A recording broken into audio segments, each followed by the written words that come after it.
يا هلا والله بمتابعين، شلونكم؟ شخباركم؟ اليوم رجعت لكم بفيديو جديد حبايب قلبي. هنا مثل ما شفتوا حبيت اصور لكم الغدا، وهنا جيت اول ما بديت اسوي الغدا بديت اصور لكم. هنا مثل ما شفتوا قررت اسوي دجاج وتمن وشعرية ثريد. اشتهيت هاي الاكلة، وهناي بديت اقشر البصل على مود احضر مواد الدجاج.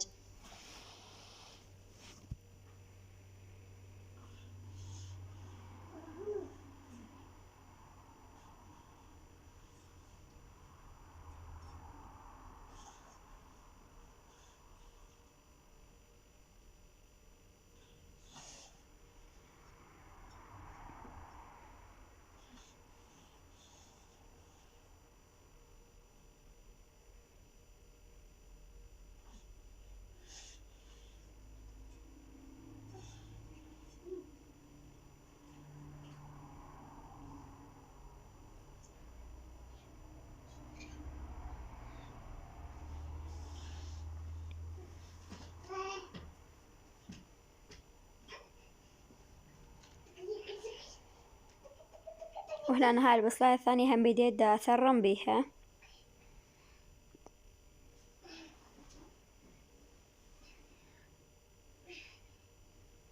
دائما الفيديوهات السابقة أنا كنت مسرعتها، فهنا ما حبيت هذا الفيديو قبل تقريبا يوم أما يومين ناشرته، لأن الفيديوهات الاثنين ما سرعتهن لكم، فما حسيت إنه ما إذا ما سرحن أحسن.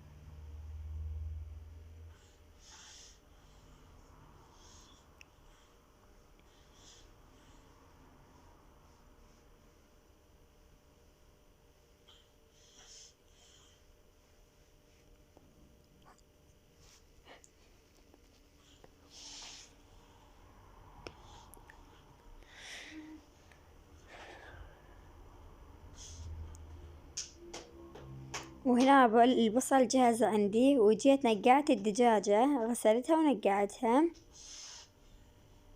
وهنا جيت ضفت لها البصل وضفت لها ماي والبهارات والماجي.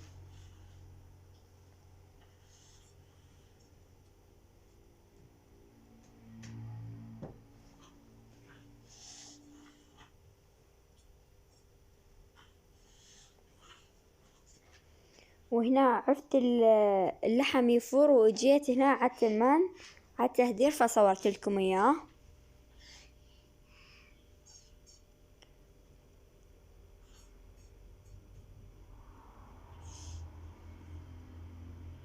وهنا بدأ عندي يفور اللحم.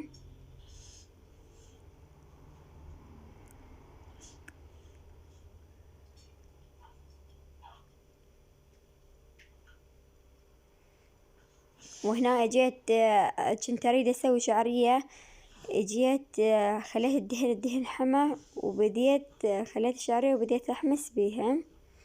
وهنا عندي حمسة وضفت لها الماي.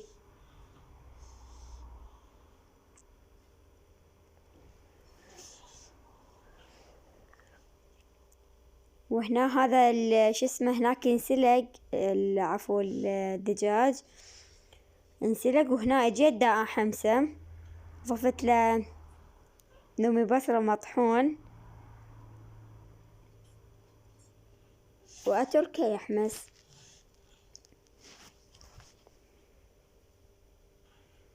وهنا انا رجعت له بعد 10 دقايق ورا ما حمس، ضفت له المرق وعفته يفور شوية اكيد، وجيت اسوي الزلاطة.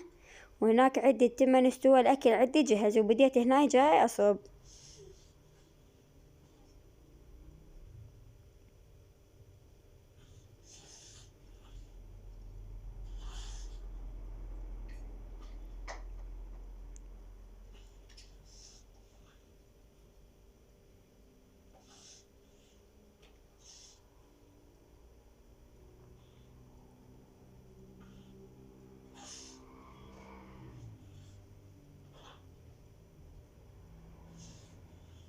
وهنا عندي الخبز الشرب بالمرق بهالطريقة نقعته.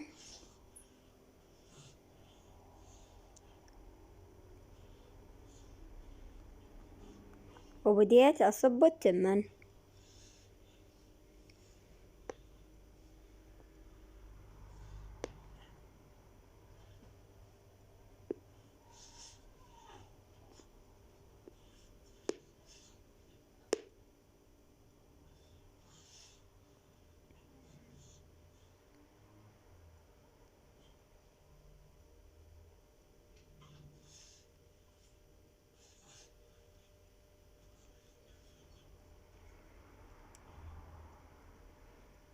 وهنا خليت التمن وجيت أخلي الشعرية فوق التمن.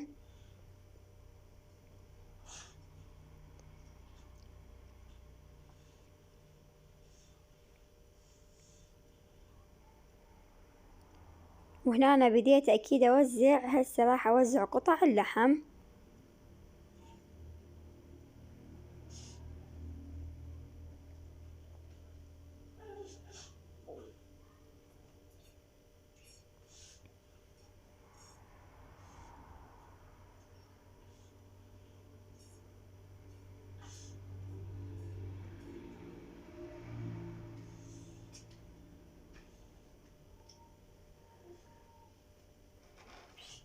وبناتي هنا عفوا، إذا عجبكم الفيديو لا تنسون اللايك والاشتراك بالقناة وتفعيل زر جرس الإشعار حتى كل فيديو أنزل جديد يصلكم.